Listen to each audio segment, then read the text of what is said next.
பேராசிரியர் அரங்கசாமி அவர்களின் நினைவந்த நாளாகி இன்று அவருடைய சிறப்புகளை கொண்டாட வேண்டிய தருணம்.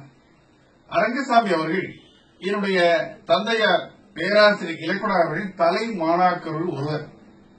அவரிடம் ஈரோடு மகாசன கல்லூரியிலே இடைநிலை வகுப்பு பயின்றார்.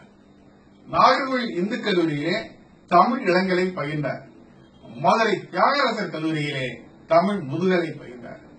ஆக 3 கல்லூரிகளுக்கு பேராசிரியர் பின்னாலேயே சென்று அவரிடம் தமிழ் பயின்றவர். தமிழ் மட்டும் பயிலவில்லை, அவருடைய அந்த தருகண்மை, அவருடைய அஞ்சா நெஞ்சம், அவருடைய ஆழ்ந்த புலமை, அவருடைய நெஞ்சுரம் ஆகிய அனைத்துமே அரங்கசாமி அவருடைய உள்ளத்திலும் அறிவிலும் தெள்ள தெளிவாக பதிந்து இலக்குனாரின் ஒரு வழித்தோன்றலாக, இலக்குனாரின் ஒரு மறுபதிப்பாக அரங்கசாமி அவர்கள் விளங்கினார்கள். அதன் பயனாக கோபிச்செட்டிப்பாளையம் பயன் பெற்றது, கோபி கலைக்கல்லூரி பயன் பெற்றது, மாணாக்கர்கள் பயன் பெற்றார்கள். பசுமை சூழ்ந்த கோபிச்செட்டிப்பாளையத்திலே அவருடைய நினைவுகள் தலைமுறை தலைமுறையாக அனைவர் உள்ளத்திலும் பசுமையாக பதிந்திருக்கும்.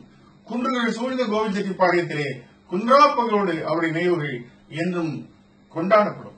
அந்த பேராசிரியர் பெருந்தகை தமிழிலும் சைவத்திலும் ஆழ்ந்த ஈடுபாடு கொண்டவர். பல அளப்பெரும் சிறப்புமிக்க பல நூல்களை அவர் இயற்றியுள்ளார். இன்னும் சில நூல்கள் இயற்றப்பட வேண்டியுள்ளன, இன்னும் சில நூல்கள் வெளியிடப்பட வேண்டியுள்ளன.